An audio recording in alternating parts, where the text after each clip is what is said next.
저는 오늘 봉독한 말씀을 가지고 다시 주시는 기회라는 제목으로 함께 은혜를 나누겠습니다. 우리 신앙인은 생각하며 사는 사람들이라 할 수 있습니다. 생각, 살아있을 생생한 각성, 이런 거죠. 늘 생각이 있다는 거죠. 육체적인 노동을 하는 사람이든지 정신적인 노동을 하던 사람이든지 일단 이렇게 기독교 신앙을 갖게 되면 생각을 하지 않을 수 없습니다. 말씀을 듣는 것도 생각하는 것이고, 기도를 하는 것도 생각하는 것이고, 찬송을 하는 것도 생각하는 것입니다. 사실은 생각하는 거 없이 하는 일은 금방 실증이 나고 자신이 지금 하는 일에 참된 가치를 발견할 수가 없습니다. 믿음은 보이는 것을 믿는 것이 아니라 보이지 않는 것을 바라보며 실상으로 실제로 체득해지는 그 경험이 생기기 때문에 우리 믿음은 더욱더 굳건해지고, 그런데 생각이 멈추게 되면은 자신의 그 정체성을 잃어버리고 예수님을 더 깊이 더 알아갈 수가 없게 됩니다. 그렇다면 우리 믿는 사람들은 무엇을 생각하며 살아야 하는 것입니까? 두말할 것 없이 언제나 하나님의 말씀입니다. 무슨 일이든지 항상 하나님 말씀을 가지고 우리가 그런가 하고 생각하고 분별합니다. 말씀에 비춰볼 때 과연 그 일이 옳은지 아니면 그릇된 일인지 우리가 살펴봐야 합니다. 생각해봐야 합니다. 비록 돈 벌기가 엄청나게 많이 생기는 일이라도, 나에게 엄청난 이익을 주는 일이라 할지라도 하나님 말씀에 어긋난다 또 생각해 보니까 그것이 옳지 않다. 그럴 때는 과감히 물리칠 수 있어야 합니다. 그러니까 우리들의 생각 중심의 믿음으로 행동하는 신앙인은 어느 돈이나 명예나 또는 기분과 감정에 따라 행동해서는 안 된다는 것입니다. 믿는 사람들은 오로지 하나님 말씀에 의해서 분별하고 그 말씀에 따라서 좌로나 우로나 치우치지 않고 하나님의 중심으로 가는 것. 그럴 때 모든 어려움을 말씀으로 이겨낼 수 있습니다. 기분이 상한 일이 있더라도 또 말씀을 가지고 내 이웃을 내 몸같이 사랑하라, 이 말씀이 바뜩 떠오르잖아요. 내 감정을 다스릴 수가 있는 것입니다. 그런데 하지만 이게 정말 쉬운 일이 아닙니다. 속 터지는 일이 있을 때 이 신앙심으로 그 억울하고 속상한 감정을 이겨낼 수 있어야 하는데 사실은 우리 현실적으로 굉장히 어려움을 겪게 됐죠. 순간 팍 올라오는 그 감정을 참으로 다스릴 수가 없을 때가 많습니다. 근데 그게 쉬운 일이 아니죠. 근데 제가 최근에 계속 그런 하나님 말씀의 임재에 임하면서 그 하나님의 다스림 속에 있다는 생각을 늘 갖게 되니까 그럴 때 오는 그 평안은 정말 놀랍습니다. 히브리서 3장 1절에 대제사장이신 예수를 깊이 생각하라. 이 말씀이 모든 삶의 문제에서 깊이 생각할 때 오는 살아있는 각성이잖아요. 하나님이 지금 내 안에 계시고 지금 또 모든 일의 섭리 가운데 다스린다는 거예요. 그 생각이 우리 중심을 사로잡을 때는 내 감정이 자연히 사그라집니다. 더한 것을 생각하니까, 그 집중하니까 어느 우주가 내 가운데 있고 예수님이 내 안에 품속에 오게 돼요. 예수님이 그 고난의 십자가를 지신 모습이 내 안에 비춰지게 되고, 나는 도무지 그럴 수 없지만 그런 모습으로 조금씩 변화가 되더라는 것입니다. 그렇기 때문에 우리는 항상 말씀을 생각해야 합니다. 어떤 순간에 그간에 들었던 말씀이 나를 바로 잡아줘요. 속상한 감정이 오래 갈 동안 우리는 말씀에 따라서 그 문제를 하나님께 올려드리고 또 기도해야 합니다. 그러니까 말씀과 기도가 항상 우리에게 병행되어야 돼요. 유난히 기도를 할 때 하나님께 말이 많은 사람이 있습니다. 앉으면 기도부터 하나님하고, 차라리 말이 많은 사람은 하나님 앞에 하소연할 게 많기 때문에 참 걱정이 덜 되는 사람이에요. 근데 매사에 기도하지 않고 원망과 억울한 감정을 그대로 품고 있고, 그러니까 그 자신의 감정에 속아서 기도가 되지 않고, 그런 사람은 굉장히 답답해지고 걱정이 됩니다. 하나님 중심으로 서 있으면 절대 거짓된 감정에 속지 않습니다. 이건 분명합니다. 자신의 감정에 자신조차 속을 때가 있으면, 괜히 센치할 때가 있고, 슬프고 외롭고, 하나님 약속에 대한 믿음도 희미해지고, 그러다 보니까 필요 이상으로 자신을 과장하기도 합니다. 믿음의 사람들은 기분과 감정에 따라 살아서는 안 됩니다. 정말 어렵지만은, 그러나 말씀처럼 하나님의 임재를 느끼고 있는 순간은 우리는 자신을, 감정을 잘 억제하고 주님의 말씀에 충실히 행할 수가 있습니다. 속상한 일이 있더라도 그런 감정에 오랫도록 얽매이지 않게 해야 합니다. 오랫도록 얽매여 있으면 사단이 그것을 틈타고 노리게 되고 결국 파탄에 이르게 됩니다. 비바람치고 폭풍우가 와도 변함없이 하나님의 중심으로 말씀과 기도로 굳건하게 중심을 잡고 서 있으면 우리는 요동치 않는 바위와 같이, 산성과 같이 주님의 복을 누리며 살 줄 믿습니다.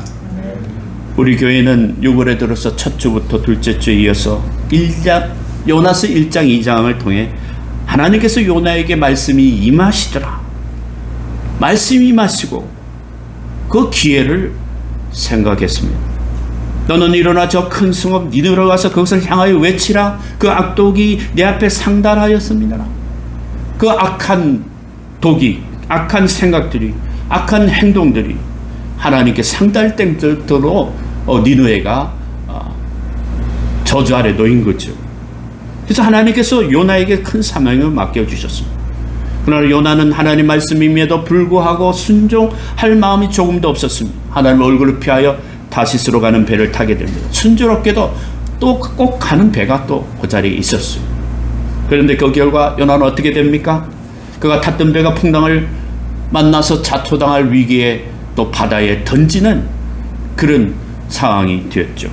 요나는 바다에 던지는 몸이 되었고 순간 큰 물고기 속에 먹히는 바람에 죽을 줄 알았지만은 고객기 배 속에서 생명을 유지할 수 있었습니다. 요나는 그 무덤 같은 물고기 배 속에서 사흘을 지내는 동안 눈물을 흘리면서 간절히 주님을 만나게 됩니다. 절실하게 진정으로 회개하는 마음을 들이며 기도했던 것이 요나서 2장의 내용이죠. 그래서 요나는 하나님께 고백합니다. 저는 주님만을 영원히 섬기고 제가 주님께 약속하신 것을 반드시 지키겠습니다 라고 다짐합니다. 회복이 된 요나는 물고기 뱃속에서 토해지고 그리고 다시 사명 앞에 섰습니다. 2장까지 내용이 이 내용입니다. 요나가 하나님의 명령인 줄 분명히 자기 마음속에 확신하면서도 이렇게 불순종한 이유가 무엇인가? 요나의 입장에서 보면 당연한 이유가 있습니다. 하나님께서 요나에게 가서 구원을 선포하라고 하신 그 니느웨에는 유대인들이 절대 접근할 수 없는 커다란 이유가 두 가지가 있었죠. 하나는 니느웨에는 아스리의 수도 이스라엘이 그 이스라엘의 원수요 적국입니다. 역사에 아시리아가 이스라엘 수없이 많이 침략을 하고 강탈을 하고 주권을 빼앗았습니다. 그래서 그 사람들이 아시리아에 대해서 어떻게 생각했습니까? 아주 철천지 원수지간이 됐죠. 그런데 이런 원수지간의 나라에 하나님이 이렇게 이런 일을 나에게 시킨다고, 차라리 내가 불순종해서 도망하는 게 낫다. 그래서 도망을 가게 된 것이죠. 반대 방향으로 가게 된 것입니다. 또 두 번째 이유는 성경에 나오는 이 바알 종교를 섬기는 나라가 아시리아, 또 니느웨가 그 중심에 있었습니다. 구약 성경의 그 문맥의 흐름을 쭉 우리 예레미야서도 지금 보고 있지만은 하나님과 그 이방 우상신에 대한 그 전쟁터와 같은 것이 구약의 전체 배경이잖아요. 바알 선지자인 민족 지도자 450명이 갈멜산에서 선지자 엘리야에 의해서 그 모든 바알의 선지자들이 몰살당하고 살해됐습니다. 유대인으로서는 영적인 자존심도 있고 실제로 오늘날 우리가 하마스와 이스라엘 전쟁에서 보듯이 그 뿌리 깊은 아랍 세계와 그 이스라엘과의 관계의 불신과 미움의 관계가 정말 역사 속에서 고스란히 지금도 남아있죠. 결국 요나는 유대 민족이 바라는 진정한 소원이 있다면 니느웨 도시 한복판에 유황불이 떨어져서 심판받기 원하고 또 멸망하기를 원하는 것이 이제 이 유대인의 소원이고 또 요나의 소원이었습니다. 이런 이유들이 우리가 복음을 들고 나가는 현장 속에 여러 가지 형태로 나타날 수가 있다는 거죠. 이런 종교적인 문제, 민족적인 감정 속에서 이방인을 구원하는 선교가 가능한가라는 질문을 하게 됩니다. 이방 민족에 대한 선교가 어떻게 성립될 것인가? 요나는 과연 하나님의 선교사인가? 결론적으로 말하면 요나스는 하나님의 우주적인 구원의 계획을 유대인들에게 또 온 세계인에게 선포하는 구약의 복음서 중에 복음서라는 거죠. 이렇게 함으로써 유대인이 가지고 있는 그런 선민 의식을, 잘못된 선민 사상을 하나님이 수정한다. 하나님은 온 세상, 온 세계를 사랑하고 계신다는 거죠. 그래서 너는 니느웨로 가서 구원의 복음을 선포해라. 그런, 근데 하나님의 생각과 유대인인 요나의 생각이 정반대죠. 도망가는 요나를 끝까지 그래도 찾아가서 하나님의 추격이 시작되는 모습입니다. 일본 사람들, 일본 선교사를 가신 분들의 얘기를 들어보면 우리가 여기서 일본인을 사랑하고 일본 사람의 영혼을 구원하면서 사역하다가 제일 두려운 것이 뭐냐면은 바로 친일파라는 소리를 듣는 거예요. 그러니까 일본을 좀 칭찬하고 자꾸 그렇게 하니까 친일파라는 그 민족적 감정들이 일본 선교사님들은 굉장히 난처한 입장에 있는 것 같아요. 어떤 유명한 목사님이 일본에 와서 선교사들의 그 모임이 있었는데 집회를 하는데 설교 중에 뭐라고 그러냐면 일본 땅은 지금도 몇 센티미터씩 깔아앉고 있다고. 이게 얼마 안 있으면 일본은 바닷속에 잠겨버릴 거라고. 그것은 다 이 벌을 받아서 그렇다고. 이런 설교를 하니까 일본을 구원하겠다고 간 선교사님들이 다 이렇게 깜짝 놀라는 거죠. 일본을 향한 그 감정의 처리가 여전히 외부에서 바라보는 것도 그렇고 당사자로 선교사로 나가 있는 우리 일본 선교사님들의 마음도 헤아려 볼 수가 있습니다. 적국인 니느웨를 향한 요나의 마음이 이해되기도 한 측면이죠. 그러나 여러분, 뭐 친일파나 또 중국에 대한 사대주의나 저희 친구들도 중국에 선교사들이 많이 있지만은 이 정치적인 관계에서 복음 앞에서는 우리가 다 사랑으로 녹아져야 됩니다. 교단도 초월하고 선교사들이 모이면은 늘 그 경계가 없어요. 다 하나님 사랑 안에서 우리가 그곳에서 복음을 전하게 되는 것입니다. 요나서에 지금 나타나는 것이 뭐냐면 바로 하나님의 우주적인 통치 계획이 나타나 있습니다. 하나님의 사랑이, 하나님의 다스림, 그분의 통치하심이 온 세계, 온 땅까지 되어 있다는 것이죠. 우리가 이 내용을 주목한다면 하나님의 역사는 지금도 여전히 이루어지고 있다는 것입니다. 아멘 있습니까? 그래서 여러분, 복음을 전하는 일에 있어서요, 될까 안 될까 걱정할 필요가 없습니다. 안절부절할 필요가 없습니다. 우리는 다만 소식을 전하듯이 알려주는 일을 하는 것이고 나머지는 하나님의 통치, 하나님의 다스림 앞에 있어요. 그러니까 하나님이 작정하신 대로 다 되십니다. 주님께 맡기시기를 바랍니다. 그것이 믿음이에요. 믿음은 피스토잖아. 맡긴다는 거거든요. 오늘 중심이 되는 요나서 이 3장을 보면은 본래 하나님이 작정하신 계획이 나타납니다. 40일만 있으면 니느웨 성을 하나님이 심판하기로 하셨어요. 3장 3절 이후로 보면 요나가 그 말씀대로 일어나서 니느웨로 가서 이제 그런 하루 동안 다니면서 말씀을 전합니다. 40일이 지나면은 이 니느웨가 무너진다, 망한다, 회개하라 이렇게 선포해요. 그는 마지못해서 형식적으로 말씀을 이렇게 전하는 둥 마는 둥 하고 하루 동안 다니면서 전했을지도 몰라요. 사흘 길을 갈 정도로 먼 길입니다. 아주 큰 대도시입니다. 때와 끝에 낯선 땅에 어떤 위험과 위협이 있을지 몰라요. 근데 우리 모두가 하는 행동이 대부분 비슷합니다. 전도하는 것도 마지못해 하는 전도도 사실 이렇게 전하는 일이 얼마나 유익한 일일까, 이런 생각을 할 때가 있어요. 하는 둥 마는 둥. 그런데 오늘 결과는 어떻게 나왔냐면 10절을 보십시오. 10절을 한번 다 같이 읽겠습니다. 시작.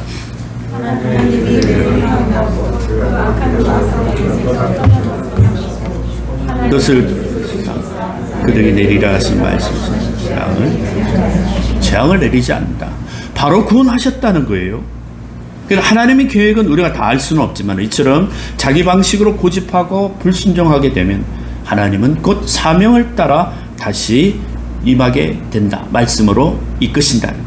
결국 요나스를 끝내는 마지막 4장, 다음 주에 할 얘기지만 4장 11절에 보면은 하물며 이 큰 성읍 니느웨는 좌우를 분변치 못하는 자가 12만 명이나 있다. 육축도 많이 있다. 가축도 있다.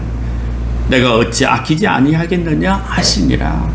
하나님 마음이, 사랑하는 하나님 마음이 묻어나 있다는 거죠. 저 불쌍한 영혼들을 나는 아낀다는 하나님의 마음이 드러난 것입니다. 사랑하는 여러분, 요나의 니느웨의 이 선교는 구약의 복음을 전하는 아주 중요한 관점을 열어줍니다. 선민사상 그리고 유대주의를 벗어나서 이방과 열방을 향한 하나님의 사랑을 깨닫게 합니다. 우리는 구원을 받았습니다. 참으로 하나님의 약속을 기다리고 그 구원의 여정 속에서 두렵고 떨림으로 구원을 이루어가고 있습니다. 그런데 우리만 살 것이 아니라 나만 구원받았다는 선민사상과 우리끼리라는 이 유대 사상처럼 묶여 있어서는 안 된다는 거예요. 여전히 우리는 시각을 넓히고 하나님 마음으로, 사랑의 마음으로 모두를 사랑해 가야 합니다. 할렐루야. 오늘날에도 하나님께서 저와 여러분을 사명자로 선택하셨어요. 우리에게 이런 사명을 주신 것은 참으로 귀하고 영광스러운 기회가 아닐 수 없습니다. 아무나 이런 생명을 구원하는 귀한 기회를 주지 않습니다. 하나님께서 특별히 선택하신 사람들에게만 주어지는 아주 중요한 사명이요 기회인 것입니다. 우리는 이 사명과 기회를 참으로 귀하게 여겨야 할 줄 믿습니다. 여기 보니까 3일 동안 무덤과 같은 물고기 뱃속에서 하나님 앞에 기도했던 요나의 영적인 변화를 경험하게 되고, 그리고 생각이 있으므로 말씀과 기도로 생명을 구원하는 전도자의 사명을 잘 감당한 것입니다. 생명은 생명을 낳습니다. 생명을 구원하는 일은 하늘의 별이 빛나는 어마어마한 영적인 축복이 있습니다. 하나님의 얼굴을 피하여 다른 곳으로 가는 일은 결국은 끝내는 실패합니다. 믿음의 사람은 시작은 내가 믿음으로 하나님 앞에 고백하고 나갈 때 그 이후로 시간은 하나님이 이끌어 가신다는 거예요.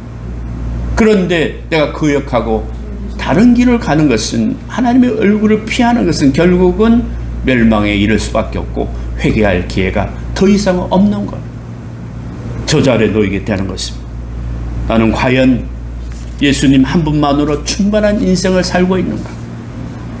나는 구원의 생명을 받았는가? 두렵고 떨리는 마음으로 엄숙하게 우리 스스로에게 질문을 해봅니다. 진정 내가 구원을 받았다면, 내가 생명을 얻었다면, 하늘의 귀한 생명을 나에 얻었다면, 더 나아가서 정말 내가 복음 안에서 참 자유자로 살고 있는가? 실제로 내가 진정 이 생명을 나누는 삶을 살아가는가요? 생명은 생명을 낳기 때문에, 생명을 가진 자는 생명을 나누게 되어 있습니다. 전도는 사랑을 나누는 일이고 생명을 나누는 일입니다. 자, 그렇다면 우리는 어떻게 해야 합니까? 우리에게 주어진 기회를 놓치지 말아야 한다는 것입니다. 사도 바울은 고린도전서 7장 29절에 우리에게 남은 시간은 극히 짧고 주의 일을 할 기회도 많지 않다고 고백합니다. 세상 유혹에 빠져들지 말고 주어진 기회를 바르게 이용해라. 지금 우리가 보는 이 세상은 곧 지나가 버립니다. 나의 생애에서도 이미 흘러간 시간들이 너무나 많았습니다. 사랑하는 여러분, 우리 모두가 후회 없는 인생을 살기를 원합니다. 맞습니까? 주님 앞에 서 있을 날이 이제 얼마 남지 않았습니다. 우리는 하루하루 너무 소중하게 또 귀하고 귀했어요. 시간을 허투루 보내서 후회가 생기지 않도록 정말 저는 이 하루하루 시간을 이전보다 더 굉장히 소중하게 여기고 살아갑니다. 내가 만나는 사람도 너무나 소중합니다. 내 인생에 어떻게 다시 이런 분들을 만날 수 있을까? 허투루 보지 않고 귀하게 여기고 살아갑니다. 이것이 영원한 생명을 받은 자가 사는 삶의 태도인 것입니다. 그러므로 여러분, 후회가 없는 인생을 살려면 어떻게 해야 될까요? 첫째는 지금 주신 기회가 다 지나가기 전에 이 주의 부르심에 참 기쁜 마음으로 응답해야 합니다. 기쁘게 응답해야 합니다. 저와 여러분을 이 시대의 사명자로 부르신 것은 하나님께서 아무렇게나 기분 내키는 대로 주사위 던져서 우리를 부르신 게 아니고 내가 너를 지명하여 불렀나니. 아멘. 그 부르심에 어느 날 내가 하나님이 나를 부르셨구나를 예지하게 돼요. 처음에는 내가 내 친구 따라가고 엄마 따라가고 아내 따라가고 남편 따라가고 이렇게 교회를 왔지만, 근데 그 신앙의 여정 속에서 어느 날 하나님이 나를 부르셨구나. 그렇지 않고는 도저히 이 길을 갈 수 없는 길인데 이 생명의 길을 주가 나에게 보여셨다. 그래서 끝까지 나를 가게 하시고 마침내 철이나 굴이나 돌이 아닌 정금같이, 그 정결한 순금같이, 순도 100%의 금같이 우리를 만들어 사용하신다. 이 생명의 길이 그런 길이구나. 할렐루야. 저와 여러분은 그 생명의 길을 우리가 가고 있습니다. 주님께서 우리를 정금같이 만들어 사용하실 줄 믿습니다. 예수님이 제자들을 부를 때도 그랬어요. 그럴 때 제자들이 자기가 하던 업을 내려놓고 그로 적시로 그물을 버리고 주님을 따랐던 것. 주님은 저들의 믿음을 봤습니다. 제자를 택하신 하나의 기준은 믿음입니다. 그렇습니다. 여러분, 주께서 우리를 부르신 것은 다른 무엇이 훌륭해서가 아니라 우리 속에 믿음이 있음을 보시고 택하신 거예요. 만일 우리가 믿음을 잃어버린다면, 그 택하신 하나님의 사랑 안에 얻은 믿음을 잃어버린다면 우리는 정말 맛을 잃은 소금처럼 땅에 버려져서 많은 사람들이 밟아버리고 지나갈 것입니다. 여러분, 맛을 잃은 소금이 무슨 의미가 있습니까? 소금같이 우리가 빛과 소금의 직분을 감당하도록 주님께서 주셨는데 이 역할이 맛을 잃어버렸어요. 예수 믿는 사람이, 그리스도인이 그 소금의 맛을 잃어버렸다는 거예요. 빛을 잃어버렸다는 거예요. 그럼 결국은 세상 사람들에게 조롱당하고 땅이 밟힐 수밖에 없어요. 우리는 오롯이 말씀을 따라 주님의 뜻을 따라 살아가는 것. 정금같이 여러분 쓰임받는 그런 인생이 되기를 주님의 이름으로 축원드립니다. 세상 염려가 끊임없이 우리에게 다가옵니다. 사도 바울은 고린도 7장 30절에 행복과 슬픔, 재산이나 명예가 하나님의 일에 방해가 되지 않도록, 그러니까 어디를 집중하는 것이 중요하다는 하는 것이라는 거죠. 믿음의 세상에서 결국은 이렇게 담대한 믿음을 가지고 정말 하나님이 원하시는 하나님의 능력됨을 경험하는 삶은 하나님을 깊이 생각하는 것이에요. 이건 너무 단순하고 너무 많이 들어왔던 얘기인 것 같지만 실제로 그런 깊이 속에 머무는 사람은 극히 드뭅니다. 그래서 예수님 비유로 우리를 가르치신 것 같아요. 근데 그 비유를 깨닫는 것, 그 순전한 믿음으로 단순하게 오직 하나님이 임재 아래 내가 들어가는 것, 기회를 주실 때 잃어버리지 않도록 기쁜 마음으로 믿음으로 반응하시기를 주님을 축원드립니다. 두 번째는 우리가 이 좋은 기회를 잃어버리지 말고 바르게 잘 활용해야 된다는 거예요. 요나는 실패를 했습니다. 물고기 뱃속에서 좌절했습니다.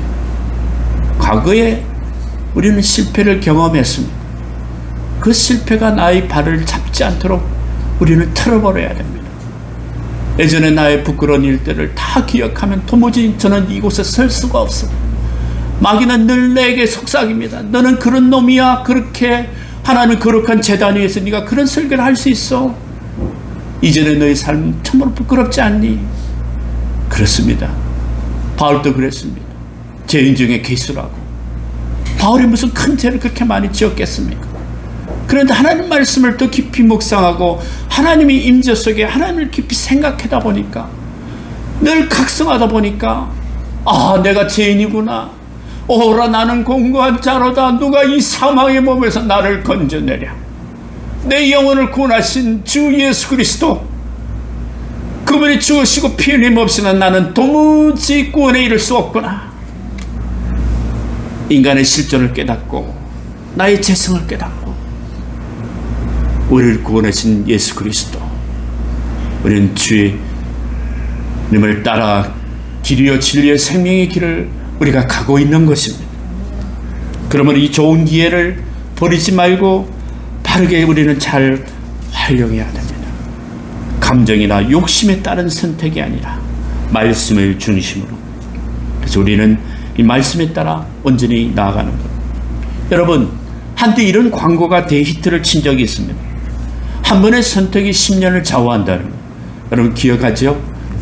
예, 세탁기 광고인데 그 문구 때문에 그 회사 모든 가전제품이 아주 튼튼하다고. 저 회사 뭐라고 어느 회사라고 얘기하기 곤란하지만 저희 생각에도 오랫동안 저 회사의 가전제품은 진짜 튼튼하다고 그래서 생각했고 또 불티나게 잘 팔린 적이 있습니다. 근데 여러분, 생명을 구원하는 일은 한 번의 선택이 10년이 아니라 평생을 좌우합니다. 할렐루야. 우리는 한 번의 선택을 잘했습니다. 할렐루야. 이 선택에 흔들림 없이 나가야 합니다. 믿지 않는 자들의 영혼을 바라보면서 우리는 구원에 관한 삶의 방식에서 바른 선택을 해야 됩니다. 말씀으로 중심으로 살 것인가, 세상 중심으로 살 것인가, 둘 중에 하나를 우리가 선택해야 합니다. 우리는 짧은 시간을 살고 있습니다. 기회는 그리 많지 않습니다. 사도 바울의 말씀처럼 마음에 우리는 생겨야 합니다. 평생 후회하게 될 일을 하지 않고 복음을 전하고 생명을 나누니 우리 생에 가장 귀하고 복된 일인 것을 믿으시기 바랍니다. 오늘 요나서 3장 1절에 보니까 요나는 이제 사명을 받고 니느웨로 가서 복음을 외치잖아요. 니네 사람들아, 너희가 회개치 않으면 40일 후에 이 성읍이 망할 거야. 그렇게 될 것이야.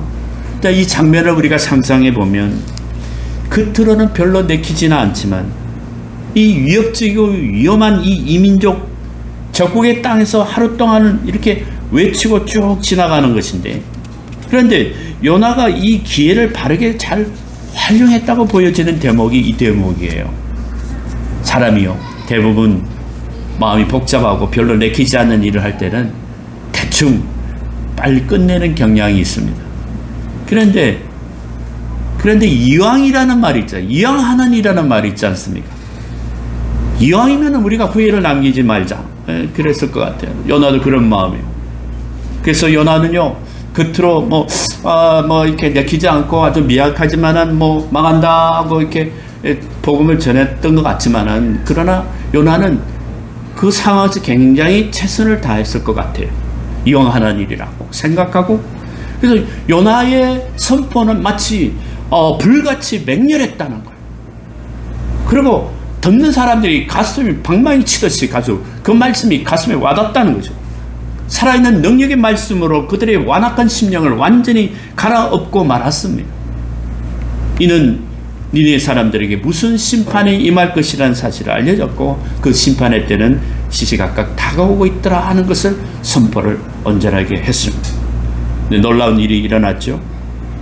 하나님 알지 못한 제 가운데 있던, 하나님을 알려고도 하지 않았던 니느웨 백성들이 요나가 외치는 말씀에 회개하고 돌이켰다는 거예요. 6절과 7절의 말씀을 보십시오.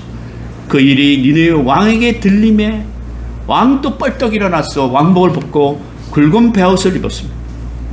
또 조서를 내리고 심지어 짐승들까지 사람들까지 다 금식을 선포합니다. 회개했다는 거죠. 정말 이 일은 기적 같은 일입니다. 예수님도 요나의 표적 외에는 보여줄 게 없다고 하신 말씀도 우리가 이해가 되지 않습니까? 그렇습니다, 여러분. 도무지 생각할 수 없는 이 일이 벌어진 것은 하나님 말씀의 능력입니다. 하나님 말씀에는 생명이 있습니다. 하나님 말씀에는 하나님 되심이 드러납니다. 그러니까 요나도 놀랄 수밖에 없었죠. 아니, 외친다고 저런 일이 일어나다니. 요나는 놀랐습니다. 그러니까 여러분, 전도는 내가 하는 일이 아니라는 사실. 나는 전하는 도구일 뿐입니다. 누구는 전해야 들을 거 아니에요. 그래서 전하는 도구예요, 우리는 전하기만 하면 됩니다. 다음 주일에 이황재 박사 추천 간증 집회가 있지 않습니까? 우리 교회에 한번 가보자. 내가 평소에 다니는 정말 자랑스러운 교회다. 하나님 기뻐하신 교회로 한번 가보자. 이번에 간증 집회가 있다. 한번 가보자. 아니, 목사님, 그 말 한번 했다고 사람들이 회개하겠어요? 그 한 번 집회로 뭐가 어떻게 되겠어요? 그런데 오늘 우리가 요나서를 읽고 말씀을 들었잖아요. 우리는 미소를 지으면서 전할 수 있어야 합니다. 할렐루야. 네. 저 인간은 도무지 변할 인간이 아니다. 그렇게 생각했던 사람도 이날 데려오시게만 하면 하나님이 일하실 줄 믿습니다. 할렐루야. 하나님이 다 하십니다. 말씀을 마칩니다. 하나님의 인생들을 변화시켜 주신다는 사실을 우리가 믿고 그 믿음 안에서 고백하며 나가야 됩니다. 니네 사람들이 다 회개하고 하나님께로 돌아왔습니다. 하나님께서 찾고 계시는 일꾼은 불순종한 요나 같은 사람이 아니고 믿고 순종하는 사람입니다. 순종입니다. 그렇게 할 때 정금같이 우리는 하나님 방법으로 사용될 줄로 믿습니다. 도무지 가망이 없어 보이는 요나에게 그 센 풍랑과 큰 폭풍 같은 하나님 방법을 통해서 사용하시고 끝내는 복음을 전하는 사명자로 세운 것처럼 우리에게도 신앙의 여정이 있습니다. 연단이 있고 고난이 있고 고통이 있습니다. 그러나 이 과정을 통해서 우리는 복음을 사명자로 쓰게 될 줄로 믿습니다. 중요한 것은 순종입니다. 이제 그 말씀에 순종해야 합니다. 비록 우리의 생각과는 다를지라도 하나님 말씀에 순종하여 이 한 주간 또 하나님의 임재하래 주님이 뜻을 세우며 넉넉히 풍성한 삶을 살기를 주님 이름 축복합니다. 기도합니다.